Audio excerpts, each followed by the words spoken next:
A private moment caught by the cameras. It was 3:47 p.m. on an overcast Tuesday in Windsor when Prince William arrived unexpectedly for a closed-door briefing with palace staff. The meeting, held in a discreet chamber near St. George's Chapel, was meant to review the family's upcoming November 2025 public engagements. Yet, what should have been a procedural hour turned into a deeply emotional moment when Catherine, the Princess of Wales, was seen entering the room moments after him. Witnesses would later recall that something shifted in the air as soon as the door clicked shut behind them. Roughly 12 minutes into the meeting, aides noticed William lean in toward Catherine, his voice dropping as he gently touched her elbow. Cameras from a foreign media crew stationed across the long walk were testing a high-powered 600mm lens and accidentally caught the interaction through a gap in the drapes. In the series of blurred but heartbreaking stills, Catherine's hand rises to her cheek, then dabs at what is unmistakably a tear. What had begun as royal logistics became something deeply, painfully human. Within 24 hours, the palace moved to control the narrative. In an unusually prompt statement, senior aides described the incident as a moment of private reflection during a routine scheduling meeting. Yet, insiders were quick to contradict the official tone. A well-placed source whispered to a BBC reporter, "It wasn't about the calendar. It was about what's been weighing on them, deeply." Rumors swirled that it was tied to Catherine's ongoing recovery and an emotional conversation they had postponed too long. Speculation snowballed. Headlines in France, Spain, and even Japan ran with explosive angles. "A royal farewell?" asked one. "A confession in Windsor?" posed another. In truth, no one knew what words had passed between them. But what the world did see was enough. A princess brought to tears, a prince holding her gaze, and a monarchy once again hiding more than it revealed.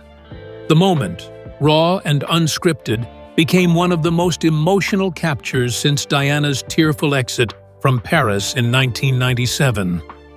As the world parsed the meaning of those hidden tears, many were drawn backward to the origins of this extraordinary bond. Before the palaces and the protocols, there was a young couple navigating love in the quiet halls of academia. What the public saw now, the strength, the sorrow, the support, had been shaped over decades. To understand that fateful day at Windsor, one must return to the very first chapter of William and Catherine's story, behind the scenes of a royal love story. The year was 2001, when Prince William, just 19 years old, arrived at St. Andrews University in Scotland. He was hoping for some semblance of normalcy, far from the palace, the press, and the painful echoes of 1997, the year he lost his mother. Catherine Middleton, then Kate, was one of his classmates, a 19-year-old girl from Berkshire, with quiet grace and a stunning smile. Legend has it that after seeing her in a charity fashion show in March 2002, William turned to a friend and whispered, "Wow, Kate's hot." That spark ignited a slow-burning friendship. Over 3 years, the two shared late-night study sessions, group dinners, and quiet countryside walks in Fife. While tabloids were busy chasing shadows, a real relationship was forming, built not on titles or expectations, but on trust. Friends would later reveal that Catherine was his peace during the chaos of royal life.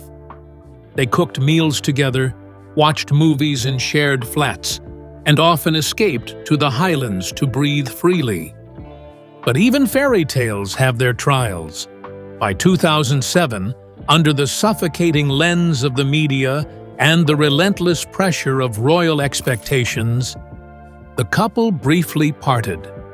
William, facing intense demands from both the military and the monarchy, questioned whether he could offer Catherine the life she deserved.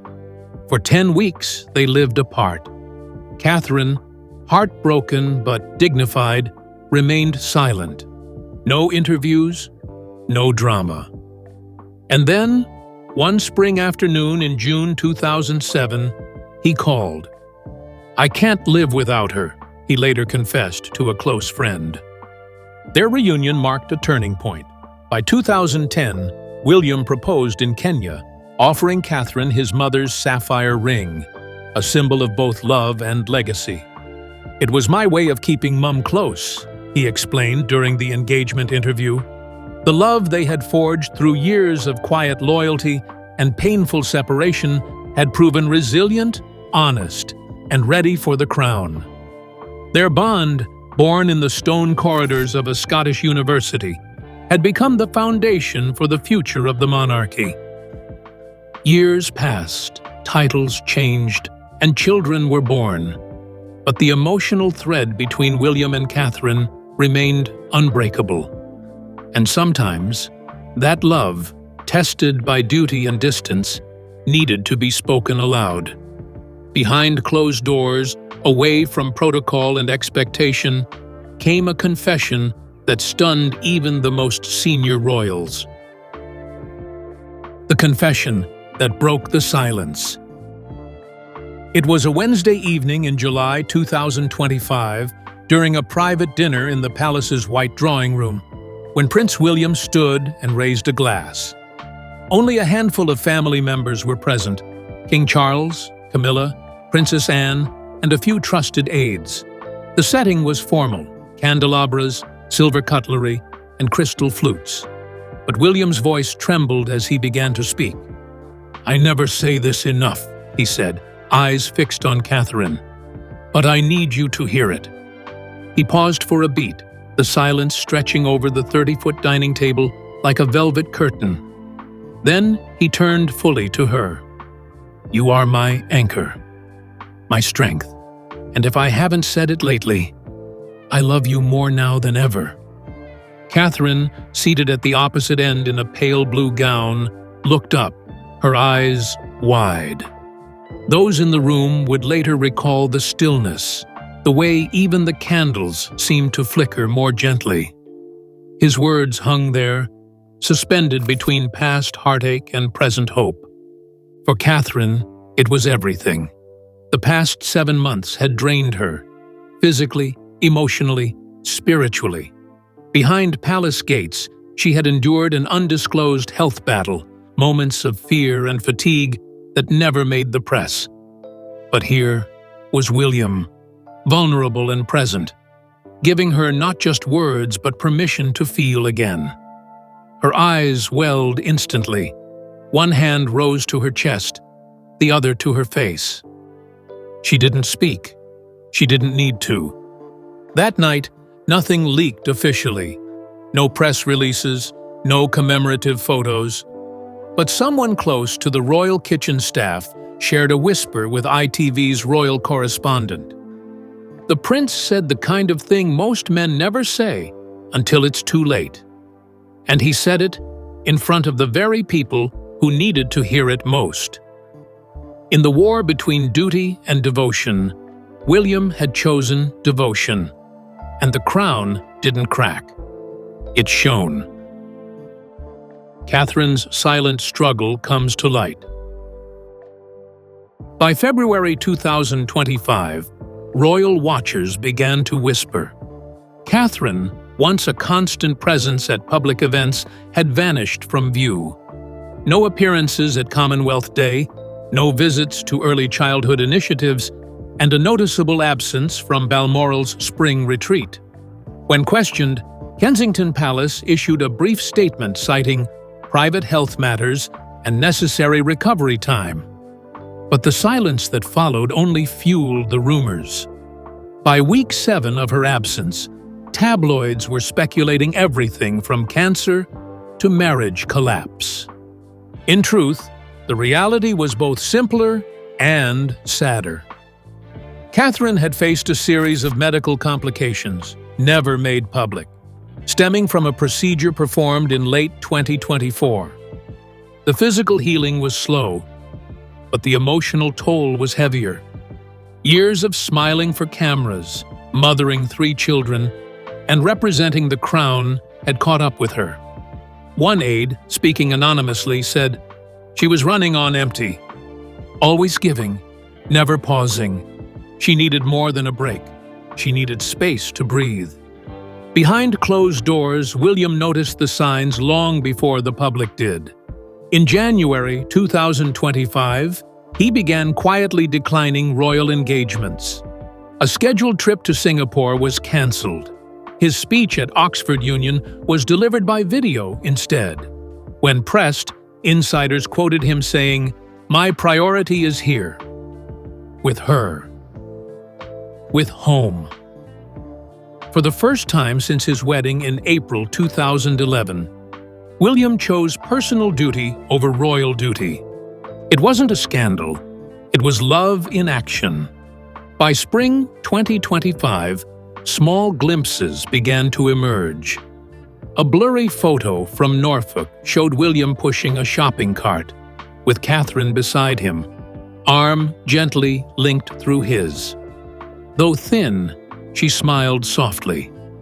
That image, unposed and deeply human, struck a chord with the public. Commentators called it an act of silent resilience. For Catherine, it was the beginning of re-emergence, not just as a royal, but as a woman reclaiming her strength on her own terms. The palace never officially addressed Catherine's health in detail, but William's actions said enough. Still, it wasn't until one unexpected night, under the chandeliers of a high-profile charity gala, that the world saw what had remained hidden for months. Not just recovery, but royal devotion on full display. William's public act of devotion. It was the 19th of June, 2025, at a prestigious UNICEF gala in London, when Prince William took the stage. Dressed in a classic black tuxedo, with Catherine radiant in an ivory gown beside him, the couple was expected to offer a few pleasantries before dinner. Instead, William stepped away from the scripted card. "Before we begin," he said, voice clear across the 600-seat ballroom, "I want to say something I wasn't sure I'd have the strength to say." He looked directly at Catherine, seated in the front row. "Your grace inspires me. Your courage humbles me. And I am proud, prouder than I can ever express, to walk beside you in life." The room, filled with ambassadors, celebrities, and journalists, fell into stunned silence before erupting in applause. Catherine, caught by surprise, blinked hard.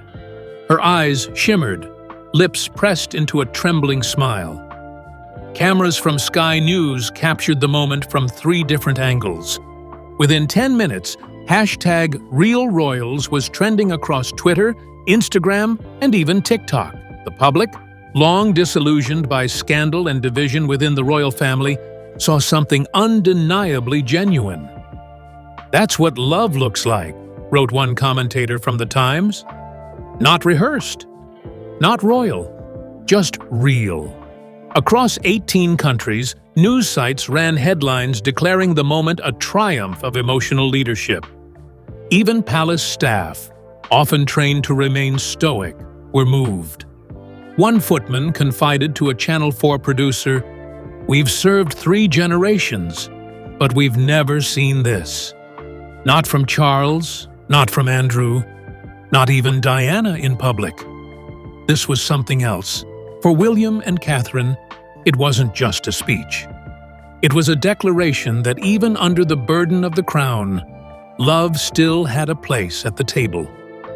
The gala's glow carried through the week, but what the world didn't know was that William's gesture wasn't spontaneous. It had been months in the making, etched not just in his heart, but on paper. Quietly, behind the palace gates, he'd been writing letters, private, powerful letters that would later melt the hearts of a nation. The private letters that melted hearts. Sometime during March 2025, when Catherine was at her lowest and the world still unaware, William began writing. Not emails, not texts, but handwritten letters. Each one slipped beneath her pillow or left beside her tea in the Kensington morning room. The first was simple: "You are my light in the dark." The second, more raw: "If I could carry your pain, I would." Each letter ended the same way, with the now famous closing: "Always with you, W." By the time 12 weeks had passed, Catherine had collected over 40 of them. She stored them in a wooden box engraved with, "For when I need strength."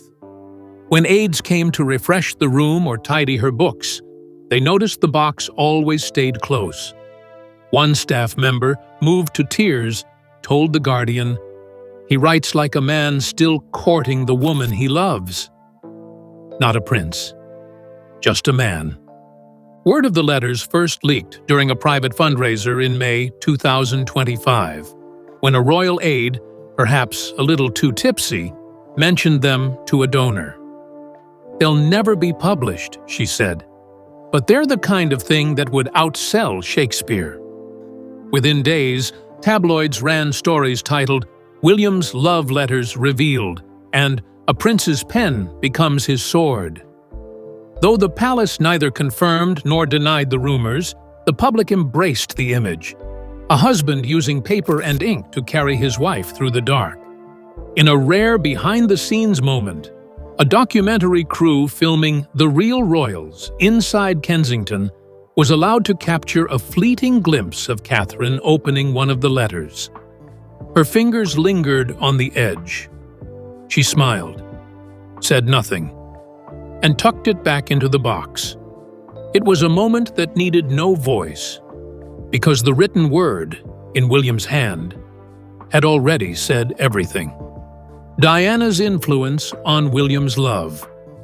Long before Catherine entered his life, Prince William had absorbed the lessons of heartbreak from the most watched woman in the world, Princess Diana.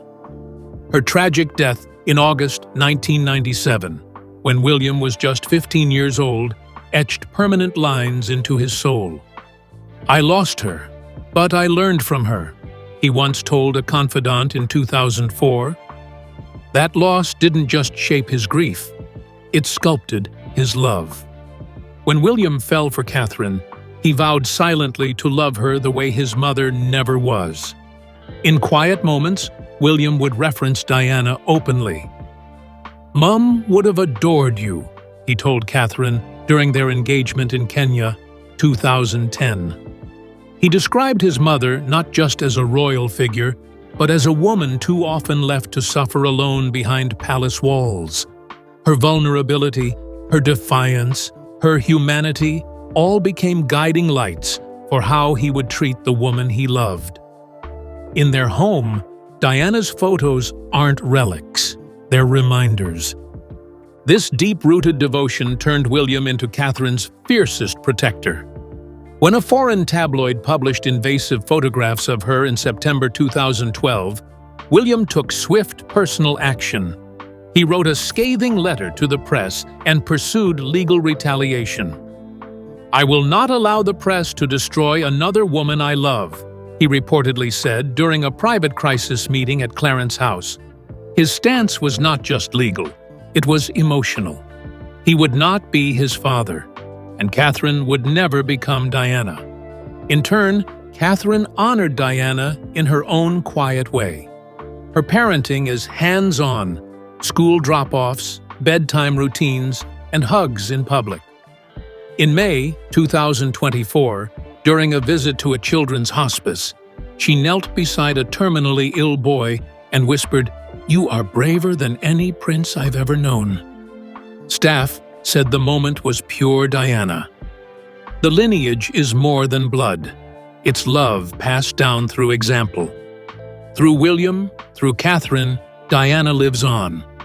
The echoes of Diana's love and pain now ripple into the next generation. Behind palace walls, it's not just the public that witnesses William and Catherine's love story. Their children, George, Charlotte, and Louis, are growing up with a front-row seat to something rare in royal history, a marriage built not on arrangement, but on unwavering emotional truth. The children see the love too. Within the royal residences at Adelaide Cottage and Anmer Hall, William and Catherine are simply Mummy and Daddy. Despite royal protocol, their children, Prince George, 12, Princess Charlotte, 10, and Prince Louis, 7, have grown up in a home ruled not by titles, but by tenderness. One former nanny said, "I've seen bedtime stories turn into three-way cuddles. That's not a monarchy. That's a family." It's a stark contrast to the cold corridors of Buckingham Palace in the 1980s. Daily life is rich in routine. Pancake breakfasts on Sunday mornings, soccer matches in the garden, and hand-drawn art on the fridge.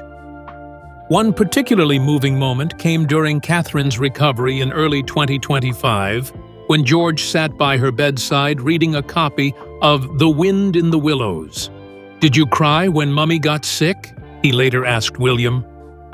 William, fighting tears himself, replied, "Yes, but I held her hand, and she held mine." Charlotte, with her mother's composure and Diana's spark, is already deeply perceptive. During a school outing in spring 2025, she reportedly told a classmate, "My mummy's the bravest person ever."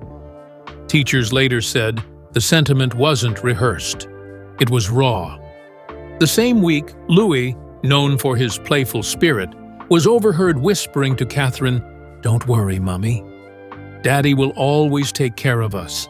For all the royal grandeur, these were moments that melted even the coldest headlines. The children, born into legacy, are also being raised with love as their compass. No throne, no crown, no tradition will matter more than what they're learning through example. And as they grow, witnessing their parents lean into each other through adversity, they aren't just inheriting titles. They're inheriting a legacy of emotional strength, one not forged by coronets, but by courage. As the family strengthened in private, the world watched with bated breath. In a monarchy battered by scandal, divisions, and distrust, William and Catherine were becoming more than heirs. They were becoming anchors. The crown wasn't just surviving, it was being redefined through them. A nation watches, a crown strengthens. By August 2025, polling across the UK told a stunning story. 74% of Britons said they trusted William and Catherine more than any other living royal. With Prince Andrew mired in disgrace, Harry and Meghan estranged abroad, and King Charles battling a mixed public image, the monarchy's survival had once seemed uncertain. But the Duke and Duchess of Cambridge, through humility, heartbreak, and quiet heroism, had become its beating heart. Unlike their predecessors, William and Catherine weren't building their legacy through grandiosity. They gave no fiery speeches, no dramatic interviews. Instead, they let their love, messy, human, and visible, speak for itself.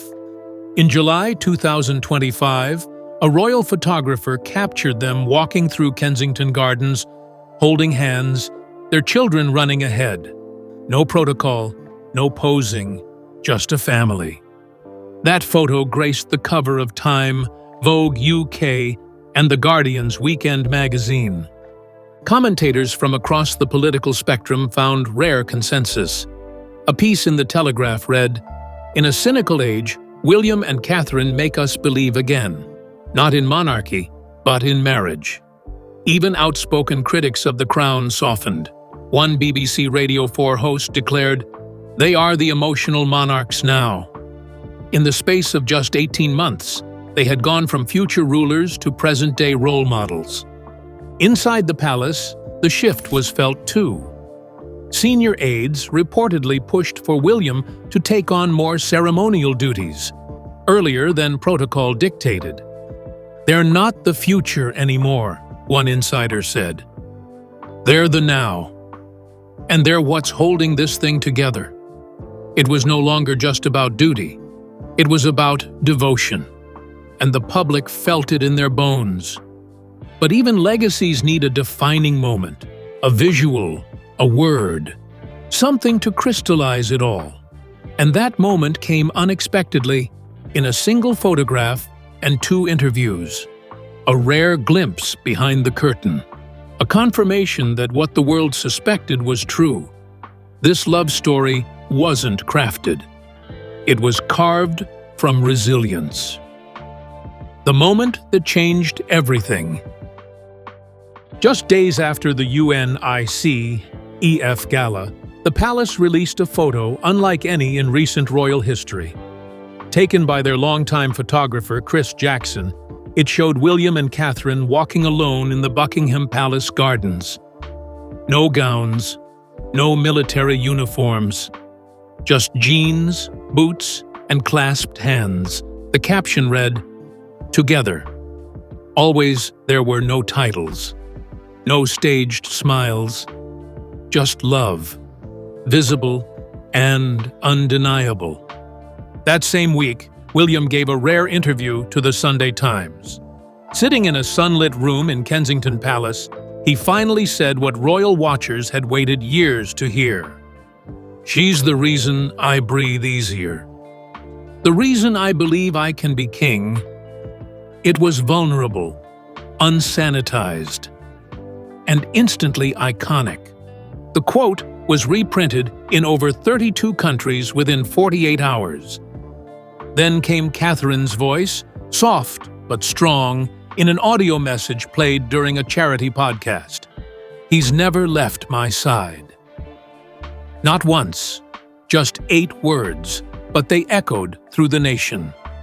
In hospitals, schools, and cafes, people stopped to listen. One radio DJ said callers phoned in crying. "We watched Diana suffer.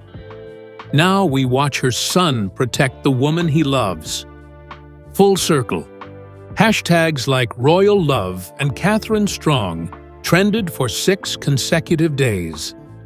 A Sky News headline captured it best. "The crown didn't break them.